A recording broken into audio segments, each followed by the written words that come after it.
नमस्कार, आप सभी का संतोष जीएस क्लासेस में स्वागत है। मैं हूं ऐश्वर्य। आशा करता हूं कि आप सभी खुश हैं, स्वस्थ हैं और सकारात्मक हैं। जैसा कि हम सभी हिस्ट्री को पढ़ रहे थे, हिस्ट्री में हम लोगों ने एंशिएंट हिस्ट्री को भली प्रकार समाप्त किया था। उसके बाद हम लोग मिडिवल हिस्ट्री पढ़ रहे थे। मिडिवल हिस्ट्री में दिल्ली सल्तनत समाप्त हो चुका था। उसके बाद जो है मुग़ल सत्ता की जो स्थापना करते हैं बाबर, उनको हम लोगों ने पढ़ा था। उसके बाद हुमायूं के बारे में जाना था। अकबर तक पढ़ाए थे, लेकिन अकबर को आज हम फिर से देखते हैं। एक बार जो अकबर से बची हुई चीज़ें थी उनको देखते हैं। और जो ये हमने बताया है ये सब प्लेलिस्ट में आपको मिल जाएगा, सारे आप वीडियोस देखिएगा। इसका जो लिंक है डिस्क्रिप्शन बॉक्स में मिल जाएगा, जितने भी वीडियोस हैं। और आप हमारे साथ इस प्रकार सिलेबस को ख़त्म करते रहिए, हमारे साथ बने रहिए। फिर ताबड़तोड़ क्वेश्चन सीरीज चलेगी। इसके बाद जब आप क्वेश्चन फिर सॉल्व करेंगे तो आपको अच्छा लगेगा, मज़ा आएगी। लेकिन अभी क्वेश्चन सीधे टेस्ट सीरीज कराएं तो मज़ा नहीं आएगी, सिलेबस नहीं कंप्लीट है। फिर आपको हर लेवल के क्वेश्चन मिलेंगे। तो इसीलिए हमारे साथ लगातार बने रहिए, क्योंकि फिर आगे सीधे टेस्ट सीरीज आ जाएगी। आप इधर भी नहीं पढ़े होंगे, फिर उधर बहुत हो जाएगा प्रेशर। तो इसलिए, और फिर एग्ज़ाम्स भी लगे हुए हैं, तो एक टाइम पर सिलेबस भी ख़त्म करना है। तो हमारे साथ ही बने रहिए। अभी मिडिवल हिस्ट्री लगभग ख़त्म होने को है, फिर मॉडर्न शुरू हो जाएगी। इसके बाद साइंस स्टार्ट करेंगे। तो फिर देखते हैं आगे। मुग़ल वंश, मुग़ल डायनेस्टी जो है, ये जो है हम लोगों ने किसके बारे में देखा था? बाबर के बारे में देख लिया था। क्या था सब हम लोगों ने कॉन्सेप्ट। उसके बाद बाबर के बाद हुमायूं पे आ गए थे। हुमायूं अब जो इनके बाद अकबर का हम लोग पढ़ रहे थे, अकबर के बारे में। तो अकबर के बारे में देखेंगे तो अकबर का जन्म जो है 1542 में होता है और लगभग 1600 जो इनका मेन जो लड़ाई इनकी विजय रहती 1602 तक रहती है मेन। फिर उसके बाद 1605 से जहांगीर आ जाते हैं। मेन इनका जो है कार्यक्षेत्र मेन जो है 1602 तक रहता है, क्योंकि इसी में जो है 1601 में गुजरात विजय करते हैं। गुजरात विजय में खान देश होता है, उसको जीतते हैं। तो उसके उपलक्ष्य में 1602 में जो है बुलंदशहर, जो कि फतेहपुर सीकरी में जो स्थापना करते, जहां बुलंदशहर होता है। अब देखते हैं इसके बाद अकबर में हमें कैसे क्या पढ़ना है। अकबर की चीज़ें हमें देखनी है। अकबर का परिचय तो हम पहले पढ़ेंगे। अकबर का परिचय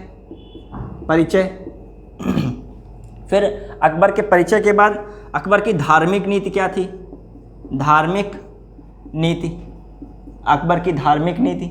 फिर अकबर की धार्मिक नीति के बाद जो है देखा जाए, फिर अकबर की जो है युद्ध नीति देखेंगे, जो कूटनीति कह सकते हो, राजनीति कह सकते हो, पूरी तरीके से राजनीति। इसी में कूटनीति भी समझ लो इसी को। अकबर की राजनीति कूटनीति हो जाता है। फिर जो है अकबर का हम लोग क्या देखेंगे, जो है राजस्व से संबंधित, जो क्या है राजस्व से संबंधित इनके क्या तथ्य हैं। और फिर देखेंगे जो है अकबर की जो साहित्य एवं स्थापत्य कला से संबंधित कुछ चीज़ें हैं, साहित्य व स्थापत्य कला। इस प्रकार हम इन आयामों पे डालेंगे कि अकबर को काफ़ी, मतलब मुग़ल काल में अकबर काफ़ी इंपॉर्टेंट रहते हैं। अकबर से जुड़ी हुई चीज़ें ज़्यादा पूछी जाती हैं, क्योंकि यह सभी धर्मों को तो लेके चल रहे थे। दूसरी ओर ये धर्मनिरपेक्ष शासक के रूप में थे, और इनके समय काफ़ी जो है साहित्य में भी विकास हुआ, स्थापत्य कला में भी हुआ, और इनकी धार्मिक नीतियाँ भी काफ़ी फेमस रहीं। तो इसलिए अकबर इम्पॉर्टेंट हो जाते हैं। तो अकबर का परिचय क्या था? अकबर का जन्म अमरकोट में होता है। अमरकोट की लड़ाई लड़ रहे होते हैं, लेकिन जन्म जो इनका होता है कहाँ होता है? अमरकोट क्षेत्र भी पड़ता है, लेकिन मुख्यतः ये पंजाब क्षेत्र होता है। वहाँ कालानौर जो कह सकते हो। अकबर का जन्म तो अमरकोट में ही होता है। जन्म जो है अमरकोट में होता है। जो अमरकोट से इनका काफ़ी अच्छा नाता रहता है। जो इनके पिता हुमायूं होते हैं, जो बीकानेर में जब हार रहे होते हैं हुमायूं, तो अमरकोट के जो राणा होते हैं उनको सपोर्ट करते हैं। किसको? बचाते हैं, हुमायूं को। तो अमरकोट में इनका जन्म होता है, बीरसाल के महल में। कब जन्म होता है अमरकोट में? जो 1542 में इनका जन्म हुआ। यहाँ पर 1542, हाँ, ये इसको 56 से कह सकते हैं। जो इनका कार्यकाल जो आता है मेन जो लड़ाई, तो इनका जन्म तो 1542 में होता है अकबर का। फिर देखते हैं जो अकबर का राज्याभिषेक, इनके माता पिता हुमायूं, हुमायूं हैं, हुमायूं। अब इनकी माता में हाजी बेगम को भी कहीं कहीं माना जाता है। ठीक है, तो देखते हैं इनके जो पिता हो जाते हैं। फिर इनका जो है देखा जाए राज्याभिषेक जो इनके लिए इम्पोर्टेंट रहता है। राज्याभिषेक, राज्याभिषेक इनका कहाँ होता है? ये पंजाब के गुरदासपुर में, गुरदासपुर क्षेत्र जो होता है वहाँ मेन जो है कालानौर, ये कालानौर याद रखने वाला शब्द यही परीक्षा में पूछा जाता है। कालानौर में कब होता है? 1556 में। ये थोड़ा सा परिचय हम केवल दे रहे हैं, अभी ये अकबर से संबंधित इतना कुछ नहीं है ये। तो इस प्रकार जो अकबर को हम देखेंगे, इनका जो नाम होता है अकबर का, एक और नाम होता है जलालुद्दीन। कभी कभी जलालुद्दीन के नाम से आ जाता है, जलालुद्दीन, जलालुद्दीन शहंशाह। तो इस प्रकार अकबर, और अकबर को भी महान कहा जाता है, इससे पहले अशोक को महान कहा जाता है। तो ये भी रहता है। अब इसके बाद जो है धार्मिक नीति इनकी देखते हैं, अकबर की धार्मिक नीति।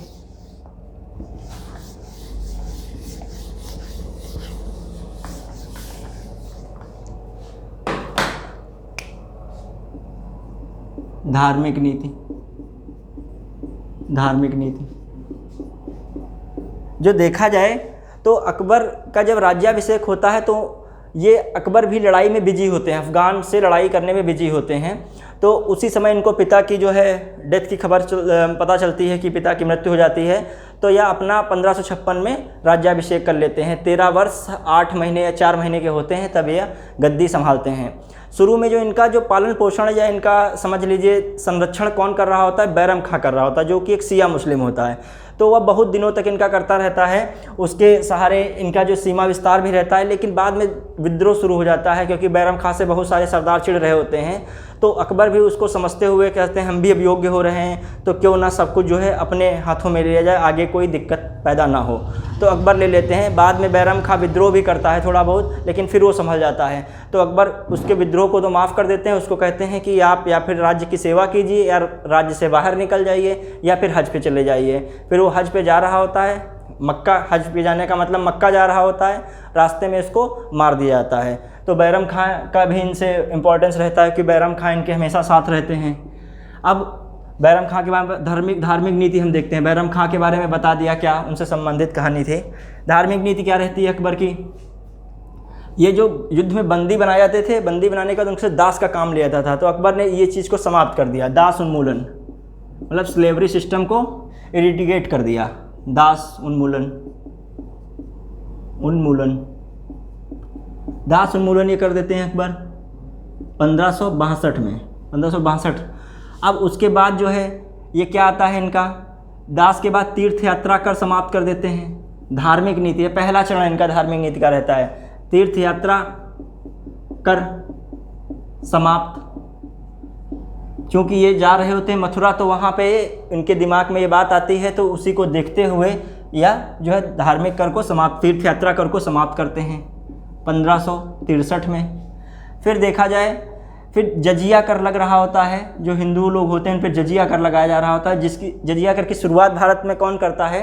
मोहम्मद बिन कासिम करता है। उसी जजिया कर को कोई फिर बढ़ाता है, फिर लगाता है, ये सब जजिया कर चला रहता है। फिर जजिया कर को समाप्त करते हैं अकबर 1564 में। यही जो नीतियां हैं अकबर की, कहीं ना कहीं अकबर को धर्मनिरपेक्ष साबित करती हैं। अकबर समझ चुका होता है कि ये देश में हमें विकास करना है, स्थापत्य कला का विकास करना है, साहित्य का विकास करना है, अपने शासन को एक सुदृढ़ रखना है, मजबूत रखना है। तो कहीं ना कहीं हमें जो बहुसंख्यक समाज उस समय हिंदू होता है उसको ध्यान में रखना होगा, उसकी भावनाओं को ध्यान में रख के काम चलना होगा। तभी अकबर की नीतियाँ कुछ धर्मनिरपेक्ष रहती हैं। कुछ अकबर का मजबूरी होती है, कुछ अकबर उदार भी होता है अन्य जो मुग़ल राजाओं की अपेक्षा। तो जजिया कर, फिर उसके बाद जो देखा जाए अकबर क्या क्या सीन रहता है। फिर उसका जो धार्मिक द्वितीय चरण होता है उसमें क्या करता है, वो इबादत खाना बनवाता है आगरा में। इबादत खाना, इबादत खाना कहाँ बनवाता है? आगरा में। अभी ये केवल इस्लाम के लिए होता है 1575 में, लेकिन जो कुछ 3 साल बाद जो है इबादत खाना को, इबादत खाना, इबादत का मतलब प्रार्थना, जहाँ पे सब मतलब सब धर्म के लोग, धर्मावलंबी लोग प्रार्थना करते हैं। अब इबादत खाना सभी के लिए हो गया। अभी ये इस्लाम के लिए था, अब सभी के लिए, सभी के लिए, सभी के लिए। 1578 में अकबर जो है सिख को भी शरण देता है, जैन को भी वो मानता है, और जो है शैव वैष्णव धर्म, बौद्ध धर्म, इनको भी जो है काफ़ी महत्व देता है। अकबर की धार्मिक नीति में ये भी संबंधित रहते हैं। अब क्या रहता है फिर उसके बाद जो आता है महजर, जो है महजर जारी करना शुरू करता है। महजर जो होता है ये एक प्रकार से धार्मिक पत्र होता है। अकबर अपने को धार्मिक श्रेष्ठ दिखाने के लिए, कि उलेमाओं की जो शक्ति है अपने हाथ में रखने के लिए, वो एक धार्मिक पत्र घोषित करता है मस्जिद से। तो जो मेन होता है महजर वही होता है। महजर में इसका महजर जो होता है ये 1579 में होता है। धार्मिक पत्र कह सकते हो, धार्मिक पत्र समझ के, धार्मिक एक प्रकार का पत्र जो है, शासक की शक्ति है इसमें, शासक की शक्ति, एक प्रकार की शक्ति रहती है। फिर जो है इसके बाद जो है दीन इलाही या तौहीद इलाही लिख देते हैं। एक सर्वधर्म संभाव का एक संप्रदाय होता है, मतलब सभी धर्मों को हम एक नए रूप में, एक नया हम धर्म देंगे, एक नया संप्रदाय बनाएंगे। तो दीन इलाही, ये तौहीद इलाही लिख दिया जाता है कहीं कहीं, तो इलाही शब्द समझेंगे। ये 1582 में इसका होता है, स्थापना होती है अकबर के समय में ही।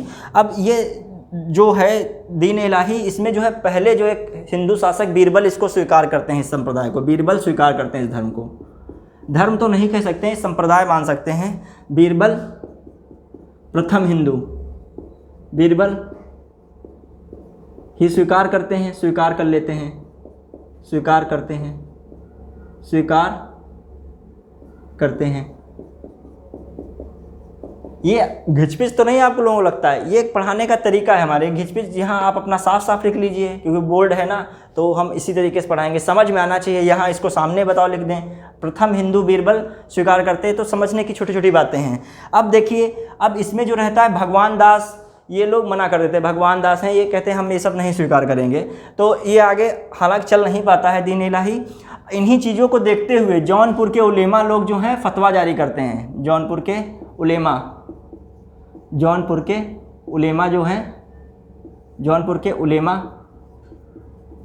फतवा जारी करते हैं, फतवा जारी करते हैं किसके खिलाफ? अकबर के खिलाफ जारी करते हैं, अकबर के खिलाफ। यहाँ लिख दो अकबर के खिलाफ, अकबर के खिलाफ जौनपुर के उलेमा फतवा जारी करते हैं। इसके आप नीचे लिख लीजिएगा, आपको एक घिचपिच लगे तो हम बिल्कुल साफ मिटा के कर देंगे।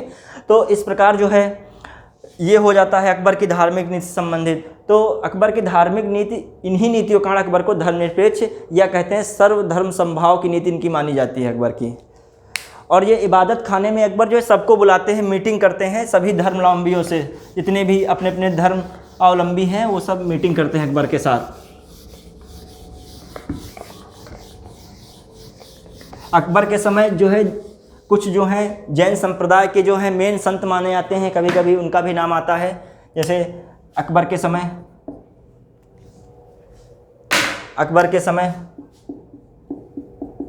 समय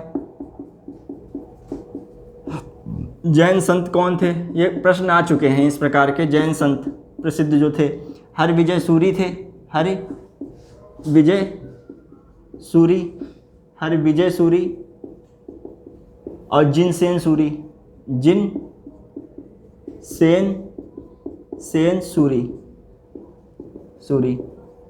अब देखते हैं उसके बाद क्या रहता है। अब अकबर का जो है हम लोग क्या देख लिए, धार्मिक नीति देख लिए, परिचय देख लिए। फिर अकबर की जो कूटनीति, अकबर की राजनीति या कूटनीति चलेंगे जो देखेंगे।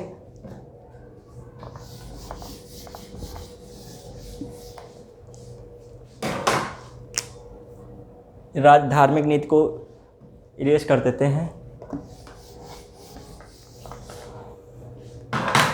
ये है राजनीति। अकबर ने क्या राजनीति आखिर की, संभाले देश को, अपना क्षेत्र विस्तार भी किया, या कूटनीति कह लो, अकबर की कूटनीति। तो एक तो इनकी जो है वैवाहिक संबंध इन्होंने बनाए अपने को मजबूत करने के लिए, वैवाहिक संबंध। और जो देखा जाए दूसरा इनकी युद्ध नीति रहती है, युद्ध नीति या आक्रामक नीति जो कह सकते हो, आक्रामक नीति, आक्रामक नीति या आक्रमण नीति कह लो। अब जो है इन्वेड करते हैं। अब देखते हैं युद्ध नीति में, पहले चलिए वैवाहिक संबंध पे बात करते हैं। जैसे इन्होंने जैसलमेर के राजा से, जैसलमेर हो गया, बीकानेर हो गया, बीकानेर, इनके जो है शासकों की पुत्री से विवाह किया, यहाँ की राजकुमारियों से विवाह किया, जैसलमेर की राजकुमारियों से, राजकुमारियों से विवाह किया।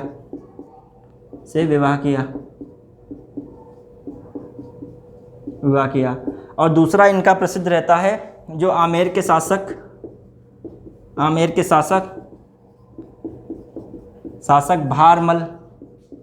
भारमल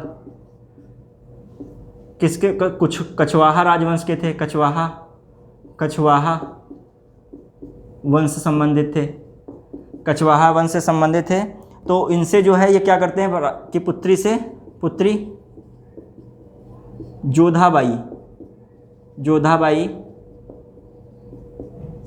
जोधाबाई, इनका नाम हरखा भाई भी कहा गया है, हरखा भाई, इन्हीं को बाद जोधाबाई के नाम से फेमस कर दिया गया। जोधाबाई हरखा भाई से विवाह करते हैं। ये कब करते हैं? ये जो जा रहे होते हैं 1561-62 के समय, ये सलीम चिश्ती की दरगाह में, वहीं रास्ते में ये मिलते हैं, वहीं से बात बनती है, वापसी में विवाह करते हैं। कब करते हैं? ये सलीम चिश्ती की दरगाह में जा रहे होते हैं। सलीम चिश्ती, चिश्ती की तो नहीं कह सकते, मोइनुद्दीन चिश्ती की कह सकते हैं। अजमेर की दरगाह में शेख सलीम चिश्ती तो फतेहपुर सिकरी में थे। अजमेर की दरगाह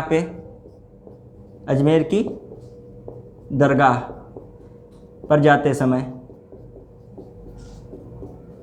समय ये घटना घटित होती है। जाते समय विवाह की बात होती है, विवाह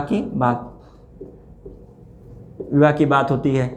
अब हम देखें जो इनकी ये नीति हो जाती है। अब वैवाहिक नीति में कुल मिला के प्रश्न आता है कभी कभी, किस राजपूत का वंश के कौन सा पहला राजपूत वंश था जिससे अकबर का मतलब विवाह अकबर करते हैं उस राजपूत की कन्या से, तो वो रहता है कछवाहा राजवंश, ठीक। और कौन? हरखा भाई, जोधा भाई।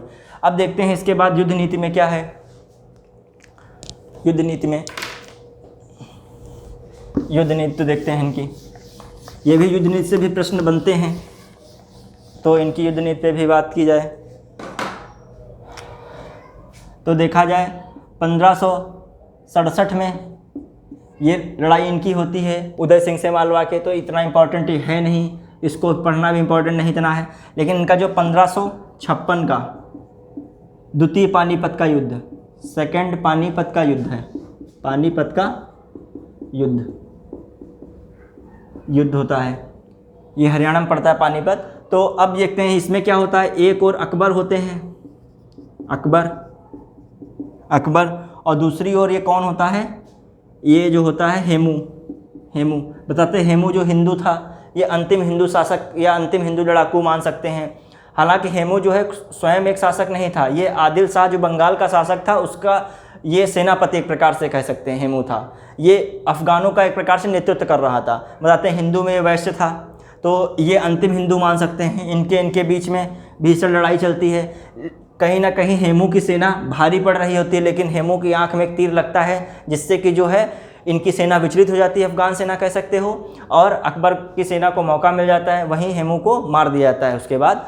तो ये युद्ध हो जाता है, इसमें अकबर की विजय होती है। युद्ध में अकबर की विजय समझिए, यही एक मुहर लगा देता है अकबर का। समझिए एक राजगद्दी पे बैठना सही है और आगे देश का विस्तार होगा, अकबर करेंगे अपने समय में, एक मुहर होती है। ये युद्ध बहुत इंपॉर्टेंट रखता है कहीं ना कहीं, पानीपत का दूसरा युद्ध अकबर के लिए और मुगल वंश के लिए। मुगल वंश से पानीपत क्षेत्र अफगान कवर किए जा रहे होते हैं। आगरा से अब पानीपत इधर पूर्व में बढ़ना मुगलों के लिए कठिन हो रहा था। अफगानों की यहाँ से फिर कमर टूट जाती है और मुगल का फिर से वर्चस्व बढ़ जाता है। फिर ये हार जाते हैं। ये किसका जो है नेतृत्व कर रहे होते हैं, ये भी हम कुछ चीज़ें हम शॉर्ट में लिखते हैं, आप समझ जाए, उनका पूरा आप लिख लीजिए वरना आप बाद में भूल जाएंगे। उनको पूरा लिखा करिए। अब देखिए जैसे ये आदिल शाह के सेनापति होते हैं, आदिल शाह के सेनापति। वो वाले आदिल शाह नीचे वाले नहीं है जो अभी गोलकोंडा बीजापुर क्षेत्र में जो आदिल शाह की बात होती है। आदिल शाह के सेनापति, सेनापति, सेनापति। ये बंगाल का उस समय शासक होता है, बंगाल, साफ लिखे थे बंगाल का, बंगाल का शासक, बंगाल का शासक। अब देखिए आदिल शाह के सेनापति बंगाल का शासक चल रहा होता है हेमू। और अब क्या रहता है, आगे बढ़ते हैं। अकबर को तब तक कि सिकंदर सूर जो है जिसने मतलब युद्ध किया होता है हुमायूं से, सिकंदर सूर जो सरहिंद का लड़ता है वो भी अभी जिंदा होता है, वो भी इनसे लड़ाई लड़ने के लिए फड़फड़ा रहा होता है, वो शिवालिक की श्रेणियों में घूम रहा होता है। तो मान लीजिए अकबर के लिए सब चैलेंज चल रहा था, लेकिन अकबर ने इस युद्ध से बहुत कुछ तय कर दिया होता है। इसके बाद जो आता है 1576 में दूसरा युद्ध आता है, सेकेंड युद्ध 1576 का, हल्दी घाटी का युद्ध, हल्दी घाटी का युद्ध, हल्दी घाटी का युद्ध।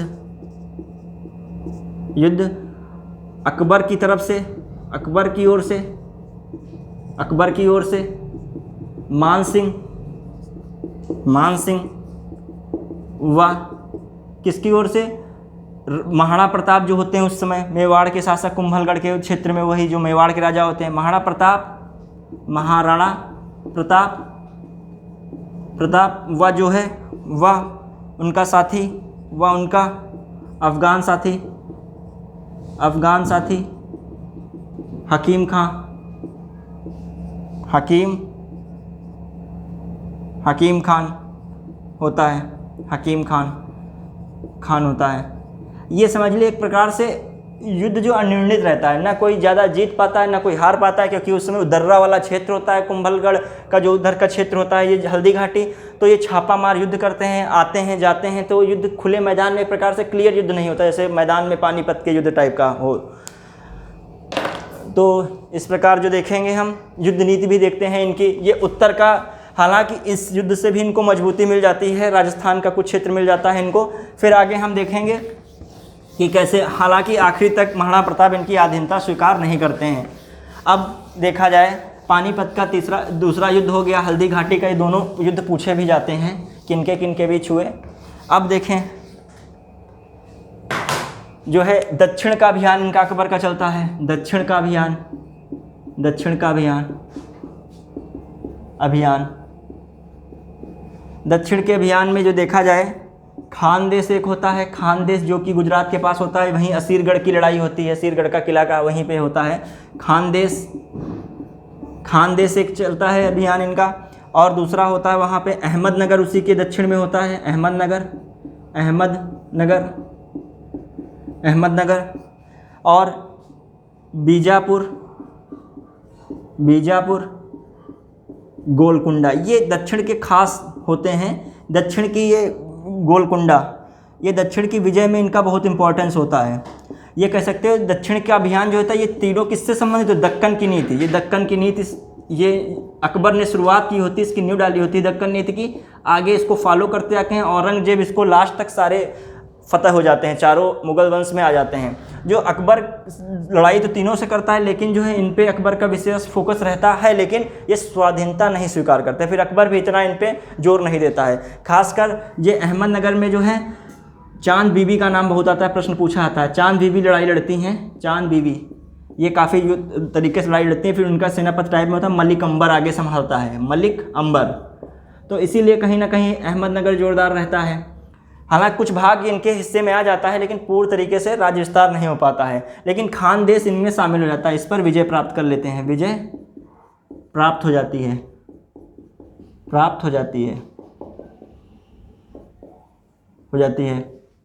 पूर्ण रूप से विजय प्राप्त हो जाती है। अब देखिए पूर्ण रूप से विजय प्राप्त होती है। अब देखते हैं खानदेश पे आ जाता है। अब यही खानदेश समझ लीजिए गुजरात जीतने के उपलक्ष्य में, गुजरात में पड़ता है, गुजरात के जीत के उपलक्ष्य में, गुजरात की जीत के उपलक्ष्य में,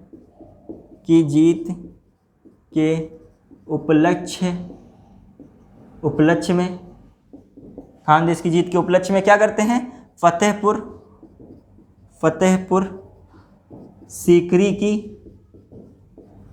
सीकरी की स्थापना करते हैं, फतेहपुर सीकरी की स्थापना करते हैं। ये अब हम ऐसे साहित्य जैसा नहीं लिख रहे हैं, बिल्कुल खर्रा तैयार करवा रहे हैं, कुछ समझने के लिए भी है। अब आप इतना यहाँ पे आप लिख सकते हैं, इसके नीचे लाइन लिख सकते हैं, हमने इधर लिखी, आप इसके नीचे लिख लीजिए स्पष्ट तौर पे, जो मतलब बच्चों को नोट्स में ऐसा दिक्कत आ रही हो। क्योंकि इतिहास है, फिर बहुत लाइन टू लाइन लिखाएंगे, आपको उपन्यास तैयार करा के दे देंगे। ऐसे तो मार्केट में बहुत सारी किताब हैं, तो आप पढ़ लीजिए, फिर उनको भूल जाएंगे। तो आपको एक जो है डायग्राम तरीके से समझना होगा। उसको नोट्स में ऐसे ही बनते हैं, ज़्यादा उसको उपन्यास के रूप में लिखेंगे बहुत ज़्यादा हो जाए, एग्जाम टाइम रिवाइज भी नहीं हो पाता है वो। तो इसलिए आप अपने आप जो हम बोलते हैं कुछ समझ में चीज़ आती है, एक्स्ट्रा लिख लिया करिए। लेकिन हम जो इसी तरीके से लिखेंगे, ज़्यादा उपन्यास रूप में लिखेंगे तो सिलेबस भी नहीं कंप्लीट होगा और इंटरेस्ट भी ख़त्म हो जाएगा। तो अब देखते हैं इसके बाद, और अभी ये तीन जो है मुक्ता बाकी रह जाते हैं। तो अकबर की हमने देख लिया, युद्ध नीति भी हो गई। मेन जो ऊपर के दो जो युद्ध बहुत इंपॉर्टेंट होते हैं, अभी हालांकि जो चित्तौड़ या मेवाड़ का जो नीचे जो चित्तौड़ के शासक कह सकते हो, आगे चल के भी पूरी तरीके से संधि मतलब नहीं स्वीकार करते हैं, देखा जाए वो आगे इसको देखने को मिलेगा। अब देखें अकबर की युद्ध नीति के बारे में, युद्ध नीति हो गई थी। अब जो देखा जाए तो अकबर के बारे में देखेंगे, किस पे बात करते हैं युद्ध नीति के बारे में, राजस्व की बात अकबर में। राजस्व में इनके में क्या आते हैं कुछ चीज़ें, एक तो इनका रहता है, क्या रहता है, आईने दहसाल, आईने राजस्व व अन्य जो है, कुछ अन्य भी आ जाएगी नई चीज़ें, ठीक। आईने दहसाल को अकबर के समय में लागू तो अकबर करता है, लेकिन इसके निर्माणकर्ता कौन होते हैं, निर्माणकर्ता जो होते हैं टोडरमल होते हैं, टोडरमल। यही प्रश्न होते हैं इसी प्रकार के। तो इसीलिए इसका दूसरा नाम होता है टोडरमल व्यवस्था बंदोबस्त, टोडरमल बंदोबस्त, इसको टोडरमल। ये आईने दहसाल व्यवस्था होती क्या है रियल में, जो 10 साल का जो है 10 वर्ष का उत्पादन जो प्रोडक्शन है 10 ईयर का वो होता है, एवं जो है तथा 10 वर्ष का जो एवरेज प्राइस है, 10 ईयर का जो एवरेज प्राइस है, 10 साल का एवरेज प्राइस ऑफ 10 ईयर्स। अब 10 ईयर्स का एवरेज जो प्राइस है का मूल्य का जो पूरा औसत निकल आता है, मतलब 10 साल में जितनी भी फसल हुई होंगी इनका हर साल में अलग अलग प्राइस रहा होगा, पूरा जो है उसका औसत निकाल के का औसत 10 साल के मूल्य का, ये मूल्य का औसत का 1/3 जो है, 1/3 राजस्व में जमा करना होता था, राजस्व में जमा करना होता था। मतलब इस प्रकार होता था कि आप सोच रहे 10 साल में अलग अलग फसलें बोई जा रही हैं, कभी फसल भी बदल के हो रही थी, बोई जाती थी, तो हर साल में कुछ ना कुछ उनका मूल्य कभी कम हुआ कभी ज़्यादा, फिर उसका एक एवरेज में निकाल लिया जाता है। एवरेज जानते होंगे मैथ में, ये 5 है 6 है 7 है, फिर उसको उतनी संख्या से भाग कर दो तो एवरेज निकल आता है। तो उसी का जो 1/3 राजस्व में जमा होता था आईने दहसाल।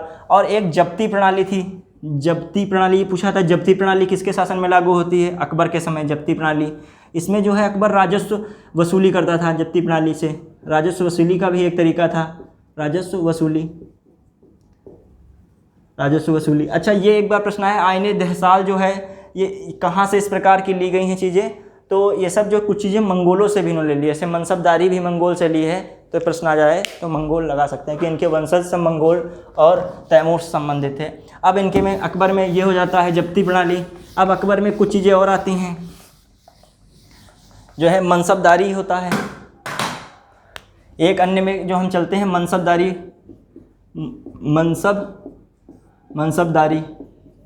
मनसबदारी क्या होता है, सैनिक और असैनिक क्षेत्र में जो है अधिकारी लोग होते हैं, तो उनमें जो है पद दे दिया जाता है, मतलब एक श्रेष्ठ पद मिल जाता है, वही जो है क्या हो जाता है, मनसबदार हो जाता है। मनसब का अर्थ होता है पद से, पद होता है एक, ठीक। और ये क्या होता है, इसी पद में सवार होता है, इसमें जो है कुछ और इसमें भूमिका निभाने के लिए और भी टाइटल दे दिया जाता है, सवार होता है, जात होता है, इसमें जात है, पद, सवार है, पद है, इस प्रकार का मनसब में व्यवस्था रखी जाती है। कुल मिला के इसको हम एक दिन अलग से टॉपिक रखेंगे, स्थायी बंदोबस्त, मनसबदारी, क्योंकि ये टॉपिक बड़े विस्तृत और बड़े समझाने वाले हैं।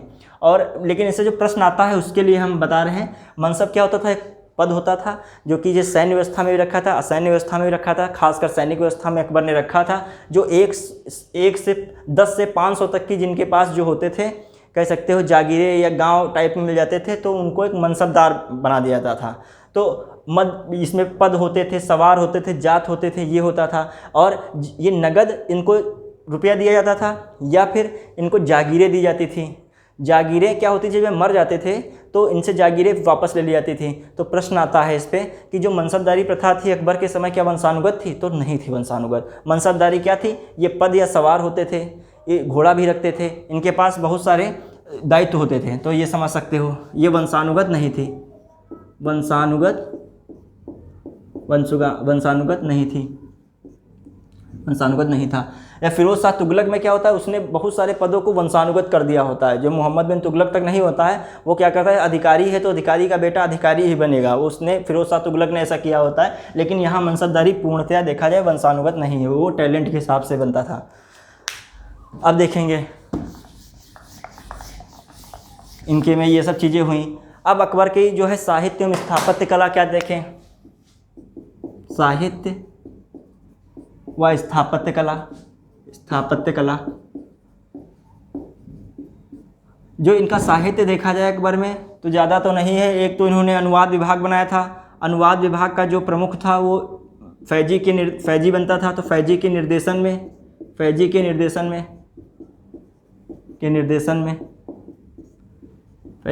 में कुछ चीज़ें हुई। जैसे एक तो फैजी के निर्देशन में क्या हुआ,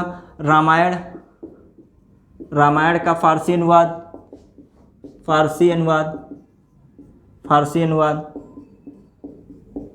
और दूसरा जो है महाभारत का फारसी अनुवाद।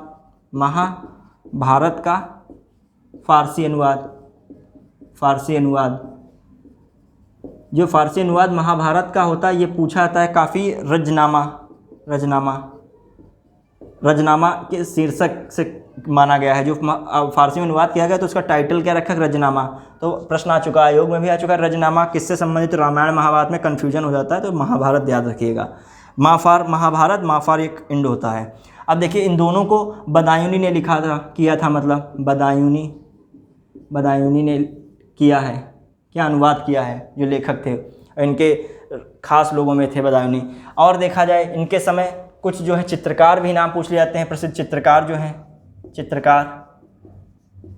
चित्रकार जैसे इनके में एक तो होते हैं दसवंत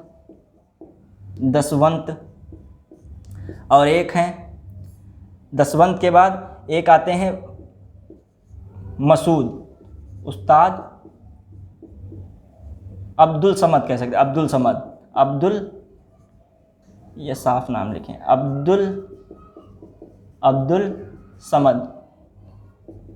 अब्दुल समद। तो कुछ ये हो जाते हैं। तो दसवंत में इनके खास माने जाते हैं। सबसे प्रमुख चित्रकार दसवंत हैं, ये माने जाते हैं। अब बसावन एक प्रमुख होते हैं, बसावन। ये दो चित्रकार जो हैं बसावन, ये अब्दुल समद को भले हटा दीजिए, लेकिन जो है ये इम्पॉर्टेंट है, दो दसवंत बसावन। लेकिन इससे पहले एक और बात हम डाल लेते हैं, जो है जहांगीर के समय इनके पहले हुमायूं आते हैं। हुमायूं के साथ भी दो प्रमुख चित्रकार आते हैं। हुमायूं के साथ दो प्रमुख चित्रकार आते हैं। एक तो होते हैं अब्दुल समद, यही वाले अब्दुल जो होते हैं, और दूसरे जो होते हैं मीर सैयद अली जो होते हैं। ये बहुत इंपॉर्टेंट है, मीर सैयद अली। ये जो इनके साथ प्रमुख चित्रकार आते हैं, उनके साथ मीर सैयद अली अब्दुल और इनके साथ दसवंत और बसावन। अब देखेंगे, अब जो आता है इसके बाद का समय, अब इनके में तो ये हो जाता है। अब क्या रहता है अकबर के समय की बातें, कुछ और अकबर के में आती हैं कुछ स्थापत्य कला। खासकर ये रहता है जैसे आगरा का किला का निर्माण, आगरा का किला निर्माण कराया।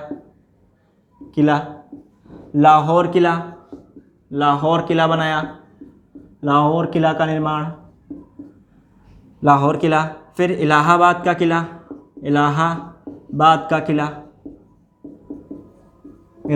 किला और फतेहपुर सीकरी की स्थापना। फतेहपुर सीकरी की स्थापना का निर्माण कह सकते हो। तो इस प्रकार जो है ये 4 इनके महत्वपूर्ण रहते हैं निर्माण। इन्होंने ऑप्शन में आता है इनमें से अकबर ने कौन सा किले का निर्माण नहीं कराया। आगरा का किला आ जाएगा, लाहौर किला, इलाहाबाद का किला, दिल्ली का किला। दिल्ली का किला ऑप्शन में नहीं है कि इतने ही मेन किले। अब इन्होंने जो 2 चीज़ें बनवाई मेन जो है देखा जाए, आगरा एक आ जाए, आगरा और एक फतेहपुर। अब इसमें हम अलग से नहीं लिखा रहे एक लाइन आगरा के किले का निर्माण अकबर ने का, इतना तो कॉमन सेंस है कि आगरे का किले का निर्माण लाहौर, इसे क्या लिखाएंगे, निर्माण कराया है, निर्माण अकबर ने कराया, निर्माण अकबर ने कराया, कराया। अब देखिए, अब आगरा के किले में 2 चीज़ें आती हैं, एक अकबरी किला है बना, अकबरी किला, और दूसरा जो है जहांगीर किला बना है, जहांगीर किला। ये पूछा जाता है कि जो है खासकर आगरा का किला कहाँ बना है, आगरा में बना है, ये आगरा में कह सकते हो, इसको यहाँ से जोड़ रहे हैं। आगरा में 2 खास बने हैं किला। आज तो आगरा का किला तो फेमस है ही है, मेन वहाँ पर कौन है, आगरा में जो 2 प्रसिद्ध किले देखे जाएँ तो एक अकबरी किला, जहांगीरी किला। प्रश्न आ चुका है जहांगीरी किला का निर्माण अकबर ने कहाँ कराया, आगरा में कराया था। अब दूसरा देखा जाए, इलाहाबाद में इतना खास है नहीं, इलाहाबाद का किला जो है। फतेहपुर सीकरी में कई चीज़ें बनती हैं, एक तो बुलंद दरवाज़ा, मरियम महल है, मरियम महल बनवाते हैं, महल। जोधा भाई महल है, जोधा महल है। फिर बीरबल भी महल है, बीरबल महल है। फिर पंचमहल है, यहाँ पर आगे बढ़ाए दे रहे हैं। शीश महल है,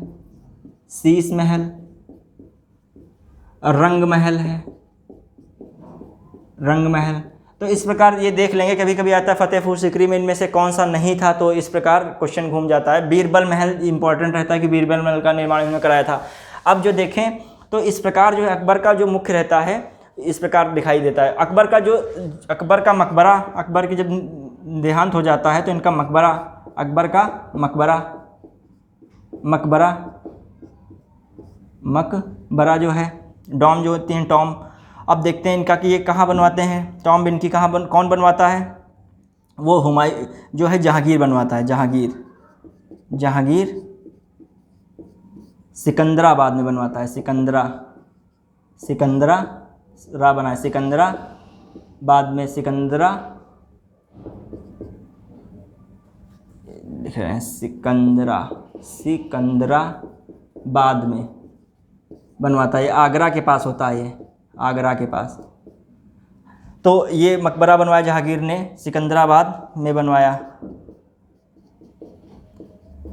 जो है एक तरीके से कह सकते हैं जो आए थे सबसे पहले कौन थे, बाबर, उनका मकबरा बाहर है, बाबर का मकबरा बाहर कहाँ, काबुल में। ये एक भी मैथ्स कॉलम टाइप में आ जाता है, कन्फ्यूजन हो जाते हैं। फिर इसके बाद जो देखा जाए हुमायूं का मकबरा, हुमायूं का मकबरा जो कहाँ है, ये कहाँ पड़ता है, दीनपनाह, दिल्ली, दीनपनाह जो नगर बसाया था, दिल्ली में सीधे याद रख सकते हो। किसने, हाजी बेगम इनकी पत्नी थी, उन्होंने बनवाया था। और इसके बाद जो अकबर है ये कहाँ है, आगरा के पास। तो 2 तो यहाँ पे पढ़ रहे हैं, एक काबुल में चला गया। अब हम इस प्रकार जो अकबर को देख लिए।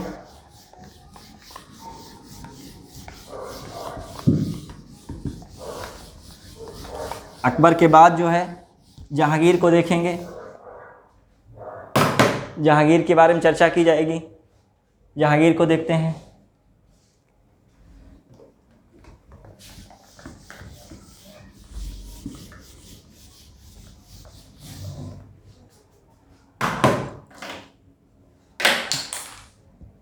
जहांगीर, अब जहांगीर के बारे में देखें तो इनका जो जन्म होता है, इनके पिता तो अकबर होते ही हैं, पिता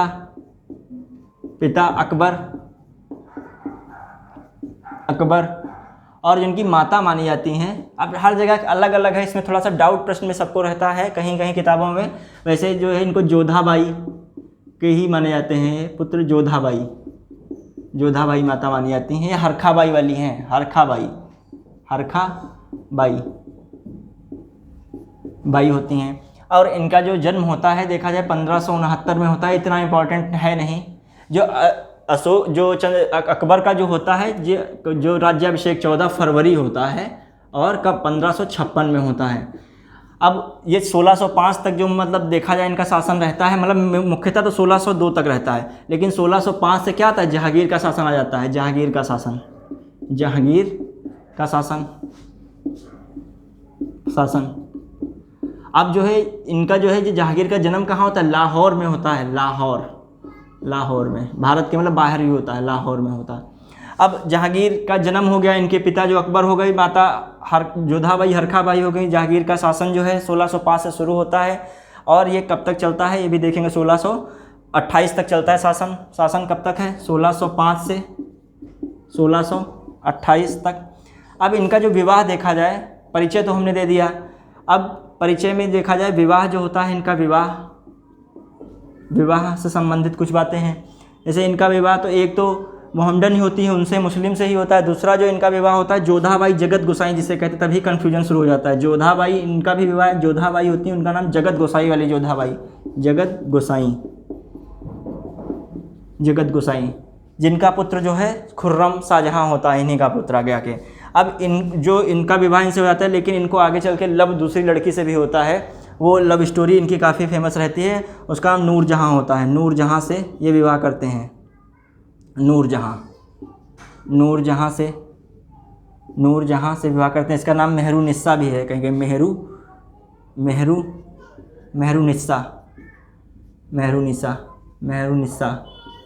मेहरुनिस्सा। अब जो है इनका विवाह इससे 1611 में करते हैं विवाह जाके।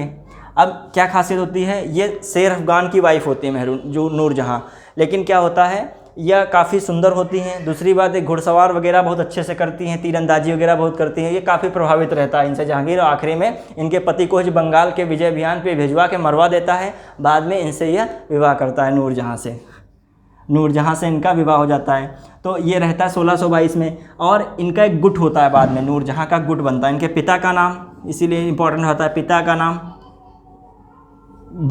Mirza Geass bag. ये एतमादुद्दौला भी कहे जाते हैं,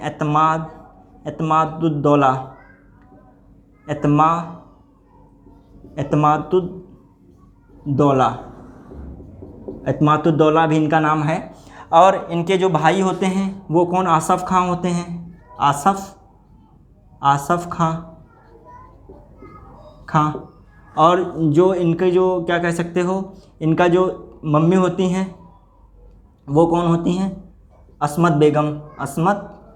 बेगम, जो कि इत्र के निर्माण की जो आविष्कारकर्ता मानी जाती हैं, अस्मत बेगम। ये गुट हो जाता है। तो ये इसमें शाहजहां भी आगे चल के इस गुट में शामिल होता है, जो कि जब जहांगीर से गद्दी लेनी होती है तो शाहजहां को देना होता है, मतलब खुर्रम को, तो एक गैंग बन जाता है यही आगे चल के।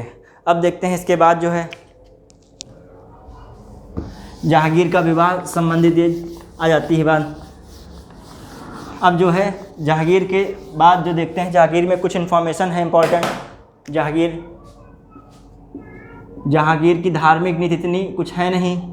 जहांगीर की धार्मिक नीति में देखें, जो मेन धार्मिक नीति क्या कह सकते हो, ये न्याय के लिए जो है, न्याय के लिए प्रसिद्ध होता है। न्याय के लिए सोने की घंटी जो है, घंटी आगरा में लगवाता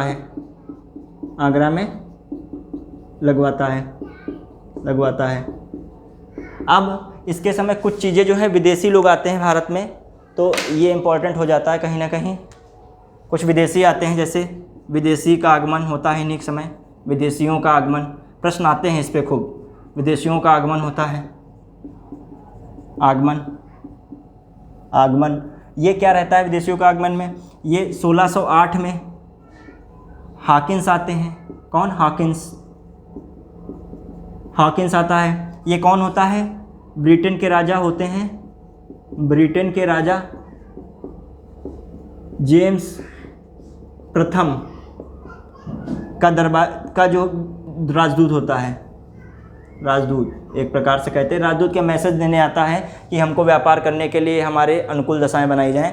तो हॉकिंस होता है 1608 में आता है, 3 वर्ष तक रहता है, 1608 से 1611 तक रहता है। अब हॉकिंस के बाद इसी को हॉकिंस प्रसिद्ध होकर जो क्या देते हैं, हॉकिंस है इसी को इंग्लिश खां की उपाधि देते हैं।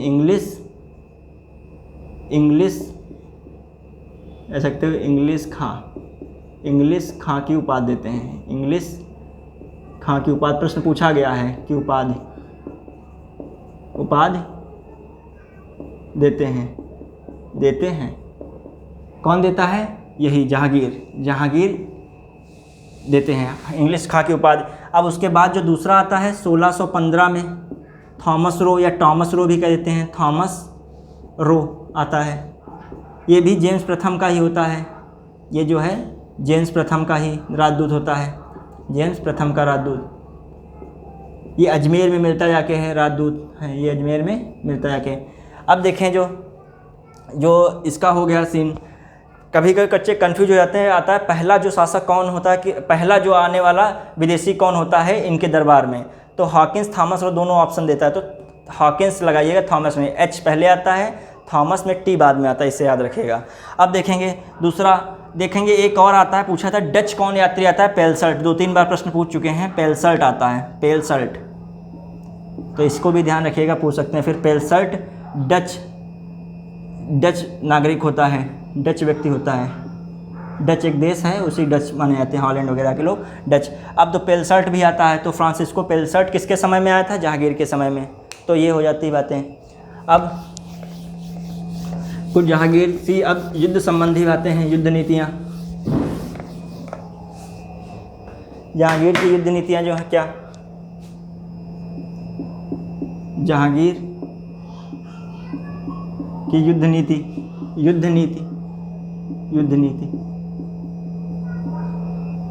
नीति जो कौन सी है इनकी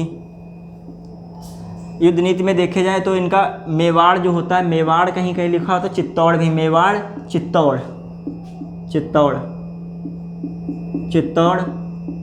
के शासक अमर सिंह जो होते हैं, अमर सिंह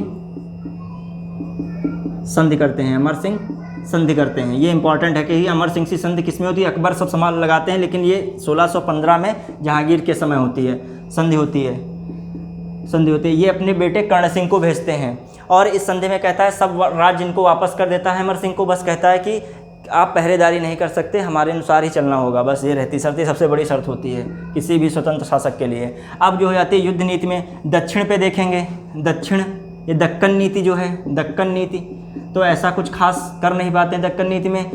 खानदेश तो आ ही चुका था, अब कौन बसता है, इनके जो 3 बसते हैं, कौन, पहला बीजापुर क्या, अहमदनगर,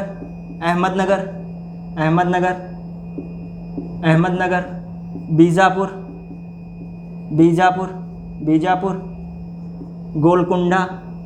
ये जब पढ़ाएंगे विजयनगर में तो इसमें आएगा दक्षिण के, बिल्कुल क्लियर, ये सब इनके कौन संस्थापक हैं, क्या क्या बनवाया, गोलकुंडा। ये जो होते हैं, ये इनसे लड़ाई लड़ते हैं, लगभग इनसे संधि करने पर मजबूर कर देते हैं, लेकिन राज्य का विस्तार नहीं होता है, इनसे क्या है, राज्य में शामिल नहीं होते हैं, ये राज्य में शामिल नहीं कर पाते हैं,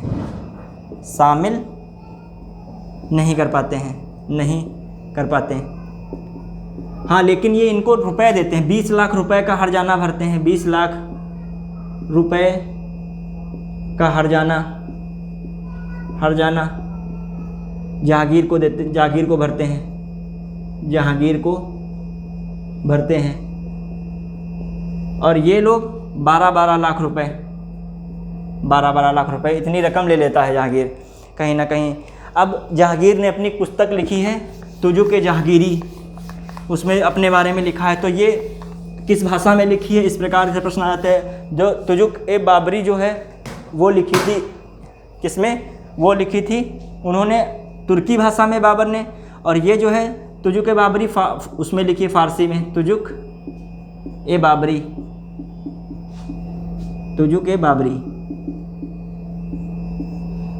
दो ये पुस्तक, ये इनकी जो पुस्तक है फारसी भाषा में लिखी है, फारसी भाषा में लिखी। अब बात आती है, लिखी है किसने लिखी तुझे कि फ़ारसी भाषा में? जहांगीर ने, जहांगीर ही ने लिखी है, जहांगीर ने फ़ारसी भाषा में लिखी है। अब जहांगीर के समय इतना तो स्थापत्य कला में कुछ ऐसा विकास नहीं होता है, लेकिन अब इनका जहांगीर का जो है मकबरा पूछा जाता है। मकबरा, मकबरा कहाँ है? जो है लाहौर, लाहौर में जन्म हुआ। मकबरा भी लाहौर में शहादरा नाम से फेमस है, शहादरा, शहादरा नाम से वहाँ इनका मकबरा का निर्माण किया जाता है। अब जो है जहांगीर के बाद जो देखा जाए इसमें एक और मकबरा फेमस है, एतमादुद्दौला का मकबरा। एतमादुद्दौला का मकबरा। गियास, मिर्ज़ा गियास बेग जो हैं पिता थे। ये किसने निर्माण कराया? नूरजहाँ ने निर्माण कराया, नूरजहाँ ने निर्माण कराया।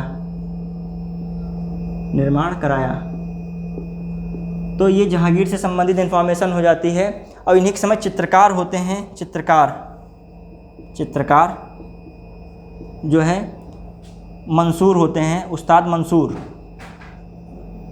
मंसूर या उस्ताद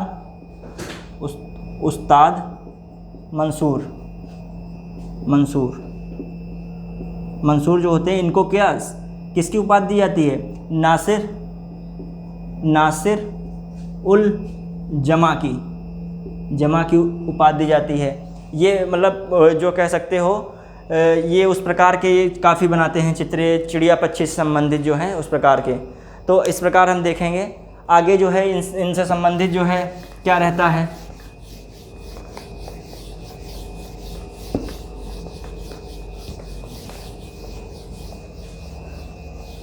वो वहाँ पर जो है अकबर के समय में जो है अब्दुल हसन भी आते हैं। अब आगे देखेंगे इनकी बात जानकारी हम लेंगे शाहजहाँ के बारे में। इनके बाद शाहजहाँ आता है। तो जहांगीर से हमने संबंधित बातें कर ली। अब शाहजहाँ में थोड़ा सा हम बता रहे हैं शाहजहाँ क्या रहता है। बताते हैं कि शाहजहाँ के समय जो भारत का जो है स्वर्णकाल माना जाता है। शाहजहाँ के समय काफ़ी स्थापत्य कला का विकास होता है। इसी के समय जो है अकबर नाम से सिर-ए-अकबर नाम से जो है उपनिषद का फ़ारसी में अनुवाद होता है, जो कि दारा शकोह इसका पुत्र होता है, वो कराता है। अब उसी में जो है अकबर के बाद ही लड़ाई औरंगजेब की चलती है। अकबर के समय कुछ क्वेश्चन बहुत इंपॉर्टेंट पूछे जाते हैं, जैसे अकबर का स्थापत्य कला संबंधी प्रश्न बहुत पूछे जाते हैं। अकबर ने दिल्ली में जामा मस्जिद का निर्माण कराया, आगरा के किले का निर्माण कराया, मुसम्मन बुर्ज जो बनता है दिल्ली में लाल किले में ही, वो उसने बनवाया, जिसमें वो झरोखा दर्शन करता है, बाहर की चीज़ें देखा करता है बैठ के। तो और जो है दीवाने आम, दीवाने खास का निर्माण कराता है। और इसमें क्वेश्चन रहता है मोती मस्जिद जो होती है वो अकबर ने निर्माण कराई होती, शाहजहाँ ने निर्माण कराई होती है और औरंगजेब ने। जो शाहजहाँ आगरे में मोती मस्जिद का निर्माण कराता है, जो कि जो दिल्ली में जो मोती मस्जिद का निर्माण जो है औरंगजेब कराता है। इस प्रकार क्वेश्चन कन्फ्यूजन करते हैं। और मयूर सिंहासन से संबंधित बातें शाहजहाँ में आती हैं। शाहजहाँ की ऐसी कुछ विशेष युद्ध नीति नहीं रहती है। इसका जो मकबरा है ताजमहल के नाम से फेमस रहता है। इसने जो अपने शादी की होती है अर्जुनमंद बानों से की होती है, जिसका नाम ही मुमताज़ होता है। अर्जुनमंद बानो मुमताज़ जब ख़त्म हो जाती है, उसके बाद जब ये ख़त्म होते हैं तो उसके पास ही दोनों का मकबरा बना दिया जाता है। वही मकबरा जो है ताजमहल कहलाता है। ताजमहल को 22 से 23 वर्ष लगते हैं बनाने में। तो इसके जो हैं उस्ताद अहमद लाहौरी, उस्ताद अहमद लाहौरी रहते हैं, दूसरे उस्ताद इंसा खां होते हैं। ये इसके निर्माणकर्ता होते हैं ताजमहल के। ताजमहल एक प्रश्न आता है कि कभी कभी हिंदू और ईरानी तथा जो मध्य एशिया शैली का सबसे अच्छा नमूना भारत में कौन सा है, तो ताजमहल ही रहता है। तो इस प्रकार के क्वेश्चन जो हैं शाहजहाँ से रहते हैं। फिर उसके बाद औरंगजेब आ जाता है, औरंगजेब संबंधित कुछ बातें। फिर आखिरी में जो इनसे संबंधित जो साहित्य कुछ भी बाकी रह गया होगा, कुछ जो है स्थापत्य कला का क्षेत्र बाकी रह गया होगा, जो उनमें कुछ अधिकारी वर्ग के विशेष शब्दावलियाँ हैं वो बाकी रह गए होंगे, उनको बताने के उपरांत हमारा मुगल काल समाप्त हो जाएगा। धन्यवाद। जय हिंद।